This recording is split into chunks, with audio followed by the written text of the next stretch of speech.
Daniel leases a car. Chris buys the exact same car. They both think they made the smarter choice, but one of them is about to lose over $20,000 and doesn't even know it, because neither of them actually ran the numbers. And when you do, the gap is way bigger than you think. Let's keep this fair.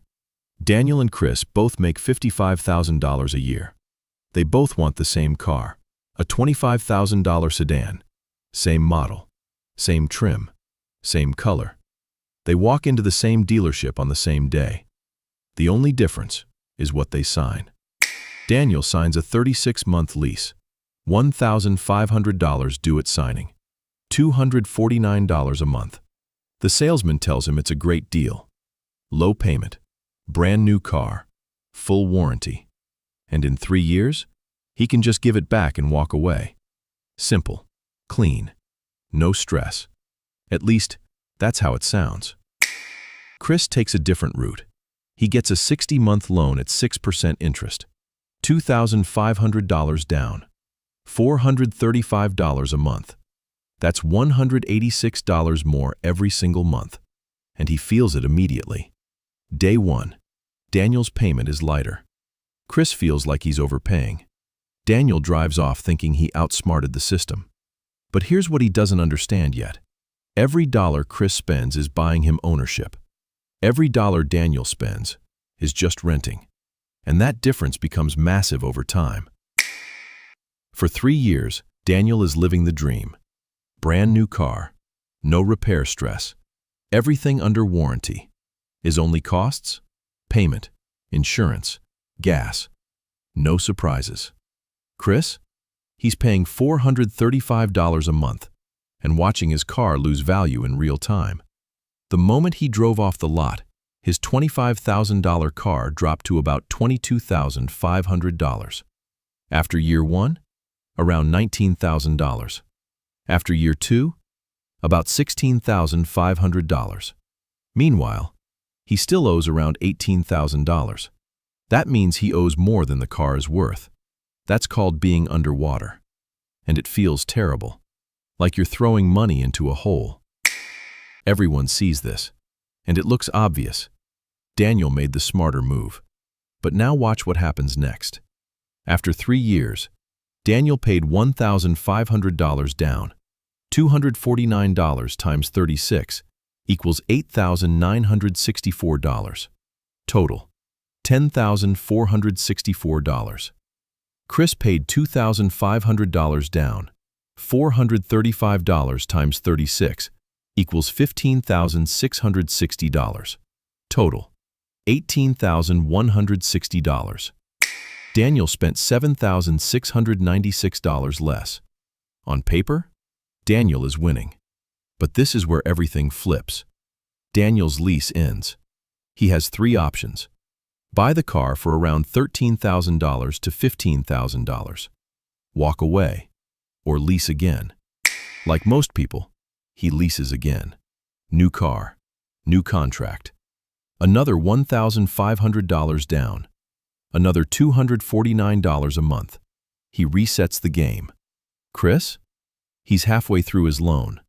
Still paying. But every payment brings him closer to zero. Daniel? Every payment resets the clock. One is a loop. The other has a finish line.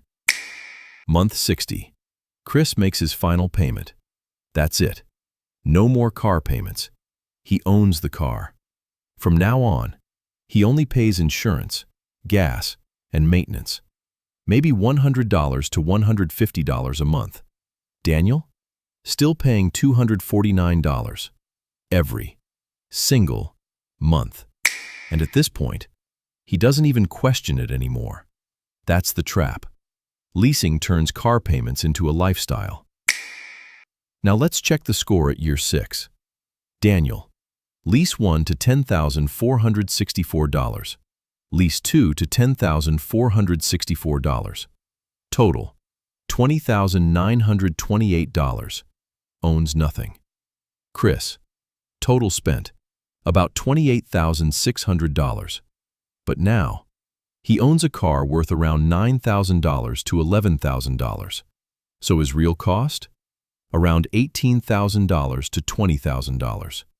The flip happened. Quietly, but it happened. And from here, it only gets worse for Daniel. Now zoom out to 10 years. Daniel, 3 to 4 leases. Total spent, $38,000 to $44,000. Owns nothing.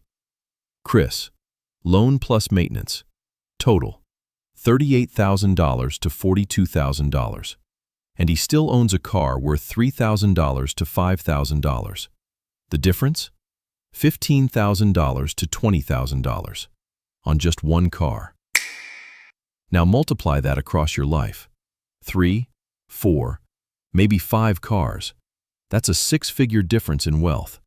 To be fair, leasing isn't always bad.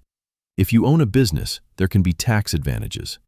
Lease payments can be partially or fully deductible, and that alone can erase the entire ownership gap.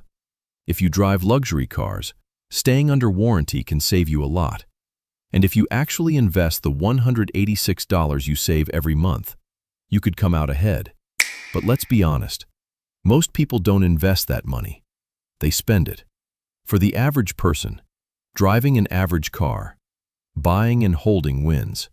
It's not exciting, but the math doesn't care about excitement. Daniel and Chris both thought they made the smart move, but they made the same mistake. They focused on the monthly payment instead of the total cost, and Daniel never saw it coming because the payment felt small. So next time someone shows you a deal that looks cheap, ask yourself one question: what does this actually cost me when it's all over? Because that's the only number that matters.